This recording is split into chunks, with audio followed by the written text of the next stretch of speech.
अच्छे गुरु का होना बहुत जरूरी है, क्योंकि जब आपकी जिंदगी में एक अच्छा गुरु होता है, एक अच्छा मार्गदर्शक होता है ना, तो आपकी जिंदगी को बड़ा आसान बना देता है। जो आप नहीं सोच पाते हो वो सोचने में भी आपको मदद करता है। दोस्त, एक बार एक व्यक्ति होता है और जो अंधा होने की वजह से उसकी जिंदगी में कई सारी समस्याएं होती है। अंधा होने के साथ साथ जिंदगी में गरीबी इतनी होती है कि 2 वक्त का खाना जुटाना भी बड़ा मुश्किल होता है। साथ में जीवन की कठिनाइयों के बीच ये हुआ कि उसको कोई संतान भी नहीं हो पा रही थी, ताकि बुढ़ापे में वो कम से कम कठिन समय में उसका सहारा बन सके। इन्हीं सभी समस्याओं के बाद, इन्हीं कठिनाइयों के बीच एक जो सबसे अच्छी बात थी वो ये थी कि वो भगवान का बहुत बड़ा भक्त था, बहुत आराधना करता था भगवान की, बड़ी भक्ति थी उसमें भगवान के अंदर, और इतना अटूट विश्वास भगवान के ऊपर कि वो सब कुछ छोड़ दे जिंदगी में लेकिन अपनी भक्ति न छोड़े।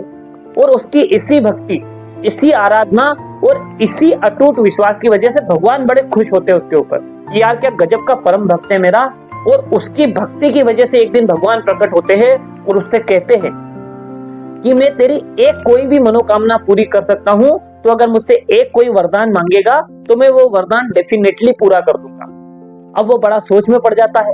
उसको कभी लगता है कि मैं अपनी आंखें मांग लूं ताकि इस खूबसूरत संसार को देख पाऊं। कभी उसे लगता है कि यार मैं बहुत सारा पैसा मांग लूं तो मेरी जिंदगी की कुछ कठिनाइयां कम हो जाएगी। फिर उसे लगता है कि यार ये सब छोड़ो, संतान मांग लेता हूं तो कम से कम बुढ़ापे का सहारा तो बनेगा और उसकी आंखों से इस संसार को देख लूंगा। अब उसको बड़ा कंफ्यूजन होता है और इतनी कश्मकश हो जाती है कि उसको कुछ समझ ही नहीं आता कि मैं क्या मांगू।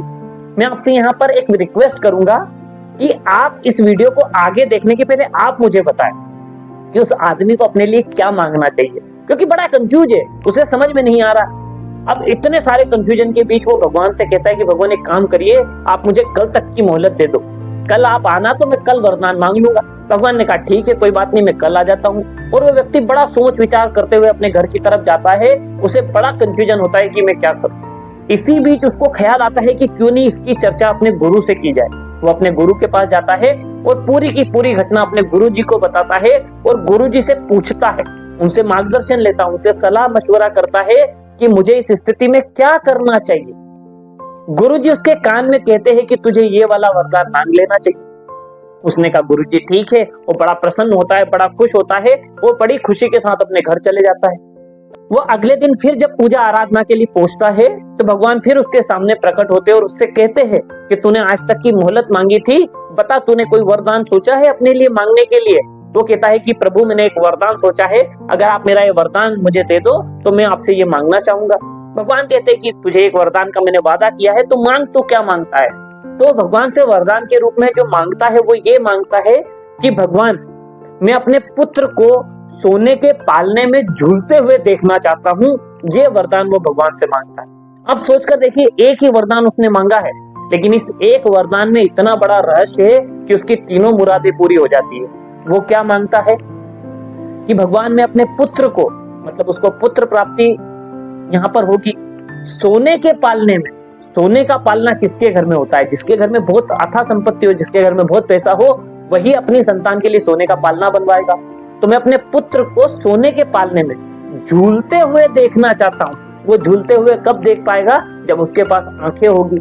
इस एक वरदान में उसकी तीनों मुरादें पूरी हो गई कि उसको पुत्र भी मिला, उसको संपत्ति भी मिली और उसको आंखें भी मिल गई। और ये सब मुमकिन हो पाया उस गुरु के मार्गदर्शन की वजह से, उस गुरु की सोच की वजह से। उस गुरु ने वो देखा जो ये नहीं देख पा रहा था। उस गुरु ने वो नजरिया दिखाया जो नजरिए से ये कभी नहीं देख सकता था।